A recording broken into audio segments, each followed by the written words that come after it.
حبيت نعت لكم هذه ثانية أعزائي المشاهدين. هذا مسكين راهو يطلق في الماء باسكو سخانة في ربيع العدوية، هنالك حر شديد أعزائي المشاهدين، لكنك في رمضان في ربيع العدوية كي تدخل ربيع العدوية يجوا يطلقوا عليك شوية ماء باش يبردوك. نيكست وان. هذه المناشير التي يطلقها على المعتصمين إلى كل أبناء مصر الشرفاء، يبدأوها إلى كل أبناء مصر الشرفاء ويخلصوها: ولنكن معا جميعا ضد القتل والعنف والإرهاب. طيب كلنا حابين، كلنا ضد القتل والخطف والعنف والإرهاب. نكست وان. خي احنا كلنا ضد الإرهاب أعزائي المشاهدين. البنت دي قتلت من طرف البلطجية في المنصورة، وهذا البلطجي لا زال حرا في مصر. شوفوا ايش راهو هذا أعزائي المشاهدين. هذا هم اللي راهم مع الانقلاب، هذا هم اللي راهم مع المؤامرة، وهذه المسكينة التي نحسبها شهيدة عند الله خرجت في مسيرة سلمية في المنصورة وقتلت من طرف بلطجية سيسي. الوفد هذو أعزائي المشاهدين ما نقدرش ما نمثلهم لك. على بالك كي تقرا الإعلام في مصر يولي بان لك الإعلام تاعنا ناس ملاح ملائكة يا صاحبي. ميليشيات مسلحة تحمي مسيرات الإخوان. والله كل المنظمات الدولية أعزائي المشاهدين المتواجدة في مصر ما لقاش ولا سلاح واحد حالينه. والله ما شفت واحد من الآلاف المؤلفة سواء في النهضة ولا في ربيع العدوية هاز حجرة أعزائي المشاهدين. صخرة ما لقيناهاش. شوفوا شو يقول لك: مسلحة تحمي مسيرة الإخوان. نفس سؤال. وأنا دوك حبيت نشرح لكم كيفاش، باسكو التغليط الإعلامي يقول لك باللي راهم البلطجية اللي راهم يقتلوا في الإخوان. لا الإخوان عندهم ذريعة، هما الإخوان اللي راهم يقتلوا في بعضهم باش يشوهوا صورة السيسي. علو كيفاش يجيو الإخوان في مظاهرة، والثاني بعد أحد الإخوان الإرهابي يخرج مسدسه ويطلق النار، من بعد واحد من الإخوان يطلق النار، ومن بعد في الثالث الآن يركض باتجاه يجري بزاف حتى أنه يسبق الرصاصة. كي يسبق الرصاصة وعضو الإخوان يسبق الرصاصة، ومن بعد عضو الإخوان يقف أمام الرصاصة ثم يموت. من بعد عضو الإخوان يستشهد، وبالآخر يتهمون الجيش. هكذا الإخوان يلقوا ذريعة ويطلعوا فوق المنصة ويقولوا أخونا استشهد، أخونا جرى بسرعة فائقة قد النور هكذا بعد يفوت الرصاص ويستشهد. شفتوا كيف الإخوان إرهابيين؟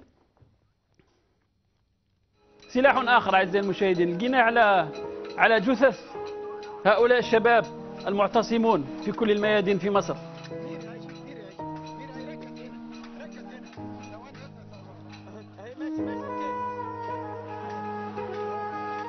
شفتوا وش لقينا عند هذا المسكين؟ لقينا عنده 30 جنيه ومصحف. هذه المصاحف، هذه الأسلحة التي يتداولها الإرهابيون في الميادين القاهرة وكل المدن المصرية والمحافظات المصرية. التاريخ يعيد نفسه أعزائي المشاهدين. في الجزائر ثاني احنا عشناها عقدين من الزمن، وعشنا باللي هذوك علماء البلاط كيفاش يلحسوا، كيفاش يسرجوا، وكيف يشيتوا، يموتوا على الكاسكيطة. جمعة أمام السيسي: لعنة الله على من يجرنا إلى القاع لأجل شهوة أو مصلحة. هؤلاء الوزراء محمد مرسي اللي كانوا يصليوا مع الناس ويحبسوا في الطريق يصليوا مع الناس، هذوك هما اللي كانوا يحوسوا على المصلحة. نشوفوا كيفاش يزيد يفخم فيهم. قال لهم باللي الرسول صلى الله عليه وسلم أعلى من شأن جيش مصر وبشر بصموده في مواجهة الفتن. يستعملون الدين كذريعة لتبرير هذا الانقلاب. نكست وان. وزادوا هذوك البدو اللي قلت لك، البدو الرحل هذوك يكذبوا على الناس والإعلام الكاذب. هذو الناس أكل في كل المحافظات، في ربيع العدوية والحرس الجمهوري والعباسية والحي السابع وناهية والدقي والمهندسين والنهضة والخزندار والفتح والسلام والعزيز بلة وحلوان وعمرو بن العاص والهرم ومصطفى محمود. كل الأماكن دي تريد أن تزرع الفتنة في نظر كل هؤلاء يزرعوا في الفتنة، لكن الناس اللي راهم يصليوا وراء إمام الأزهر كلهم شرفاء، اللي كانوا يقتلوا في أولاد الناس إخواننا في مصر ويغتصبون نساءهم ويقتلون شيوخهم ونساءهم، هذوك شرفاء. دبي تمنح شيخ الأزهر جائزة شخصية العام الإسلامية. يا سلام عليك يا دبي. هي دي الطهارة الثورية اللي أنا بحبها. هذه الأنظمة وجدت في كل مكان في الجزائر وفي مصر شيوخا يهللون ويزغردون لهذه الانقلابات. كمال الهلباوي المتحدث السابق باسم الإخوان يقول لك باللي 30 يونيو تسونامي شعبي والسيسي حمى الشعب. لقد رأينا كيف حمى الشعب سيسي وأصحابه في الجزائر قبل 20 سنة. أعزائي المشاهدين، أفتوا بنفس الشيء، أفتوا بتدخل الجيش لحماية الديمقراطية، والشعب الجزائري دفع 250,000 قتيل. أعزائي المشاهدين، نعطيكم أعزائي المشاهدين هذا الإعلام كيفاش يتناقض مع نفسه. 90,000 عدد معتصمي الإخوان في رابعة والنهضة. قال لك باللي باش ينقصوا من عدد الإخوان قال لك 90,000، خلاص خليناها 90,000 لنفرض أن هذا العدد صحيح. وشوفوا وينه، في رابعة العدوية وفي النهضة، في كل هذه الأماكن بالقاهرة حطوهم أكل مع بعض وقالوا 90,000، ونحن نبارك هذا الرقم على بركة الله، نقول 90,000. لكنهم عندما يقولون باللي أن هنالك 30 مليون في ساحة صغيرة وأنا أمر عليها كل يوم لأنها بجانب فندقي، هذه ميدان التحرير، يقول لك جو فيه 30 مليون. يا حلاوة.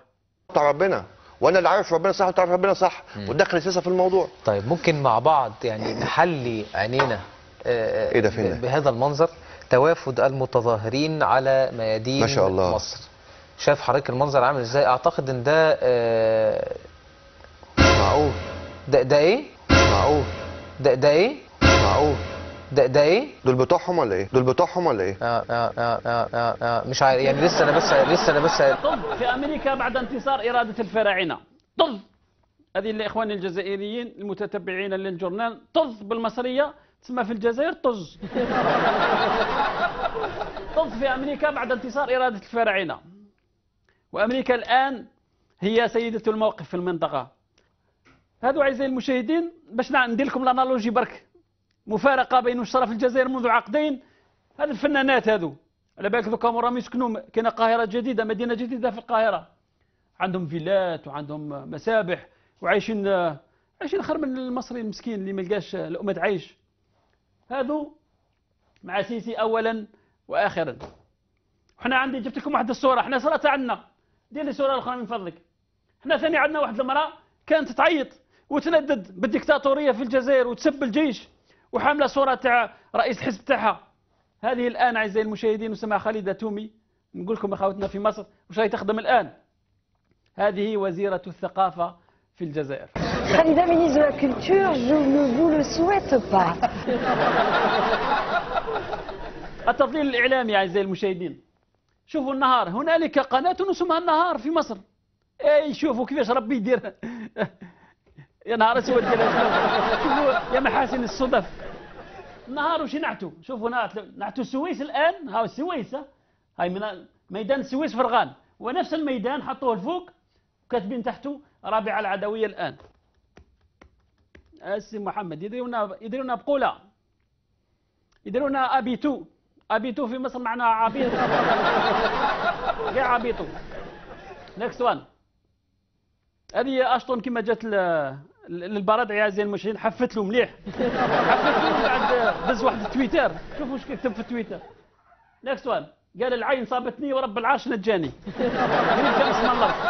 اولا علماني ده ولا انا علماني، ولا عمري صنفت نفسي ولا علماني ولا ليبرالي، ولا مختلف عقائديا في الكثير من الامور، وانا شخص ليبرالي كما ذكرت. انا اشتراكي ديمقراطي، يعني انا لو صنفت نفسي انا ما بحبش تصنيفات، انا اشتراكي ديمقراطي اسرع وقت ممكن. شكرا لك يا شيخ.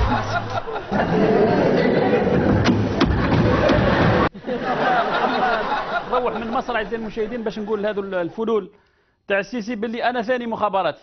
هم عطاوني شهادة متخابر، تشهد حملة متخابرون مع حماس بأن المتخابر غاني مهدي قد اجتاز كل المؤهلات التضامنية ونشرها في الحملة، ولذلك قررنا منحه صفة متخابر حمساوي.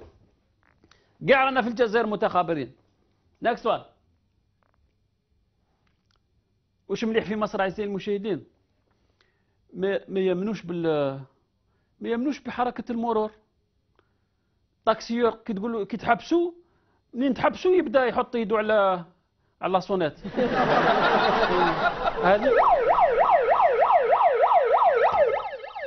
هذه تسمعها دائما في مصر. الحاجة المليحة في مصر كي أذن وتفطر تروح للمقاهي تاع الأحياء الشعبية ضرب فيها تاي سبحة مزيان. نكست وان. حبيت نخلص هذا بهذه أعزائي المشاهدين في كل مكان باش ما ننساوش فقط إخواننا في سوريا. هذه عائلة سورية لم تنهي إفطارها وقنبلها هذاك الأرنب. هم كيفاش راهم يفطروا العائلات في سوريا. لذلك يجب علينا أن لا ننسى إخواننا في سوريا كذلك. أعزائي المشاهدين خلاص انتهت حصة وش قالوا في الجورنال هذا الأسبوع. أبقوا على خير، تقبل الله صيام الجميع.